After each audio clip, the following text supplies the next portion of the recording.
হরে কৃষ্ণ। তো আজ আমি শ্রীমদ্ ভাগবতমের প্রথম অধ্যায় সপ্তম, অষ্টম এবং নবম শ্লোক পাঠ করব।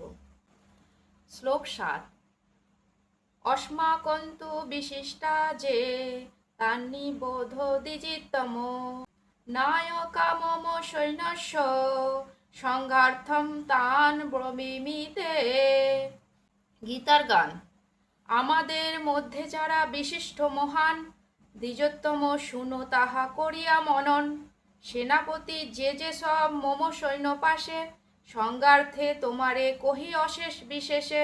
অনুবাদ।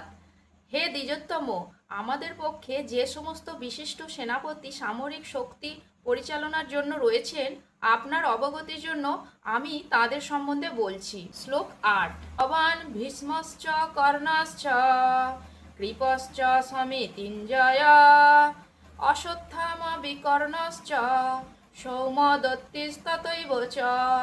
গীতার গান। আপনি আর পিতামহ ভীষ্মাদিগণ কৃপাচার্য রণজয়ী হয় একত্রে বর্ণন। অশ্বত্থামা বিকর্ণাদি সৌমদত্তিয়ার যথা তথা তথা সৈন্য সে অপার। অনুবাদ। সেখানে রয়েছেন আপনার মতোই ব্যক্তিত্বশালী ভীষ্ম, কর্ণ, কৃপা, অশ্বত্থামা, বিকর্ণ ও সোমদত্তের পুত্র ভূরিশ্রভা, যাঁরা সর্বদা সংগ্রামে বিজয়ী হয়ে থাকেন। তাৎপর্য। পাণ্ডব পক্ষের রথী ও মহারথীদের বর্ণনা করবার পর দুর্যোধন তার সপক্ষে যে সমস্ত বীরেরা যোগদান করেছেন তাদের বর্ণনা করছেন। বিকর্ণ হচ্ছে দুর্যোধনের ভাই, অশ্বত্থামা হচ্ছেন দ্রোণাচার্যের পুত্র এবং সোমদত্তি বা ভূরিশ্রভা হচ্ছেন বাল্মীকের রাজার ছেলে। কর্ণ ছিলেন অর্জুনের বৈপুত্রেয় ভ্রাতা, কেননা রাজা পাণ্ডুর সঙ্গে বিবাহ হবার আগে কুন্তী দেবীর কোলে তাঁর জন্ম হয়। কৃপাচার্যের যমজ ভগ্নীদ্বয়ের সাথে দ্রোণাচার্যের বিবাহ হয়। ৯ নম্বর শ্লোক। অন্যে চ বহব সুরা মদর্থে ত্যক্ত জীবিতা নানা শস্ত্র প্রহরণা সর্বে যুদ্ধ বিশারদা। গীতার গান। আর যে অনেক বীর আমার লাগিয়া আসিয়াছে হেথা সব জীবন ত্যাজিয়া নানা অস্ত্র পানি সব যুদ্ধে বিশারদ এরা সব হয় মোর যুদ্ধেরও সংসদ। অনুবাদ।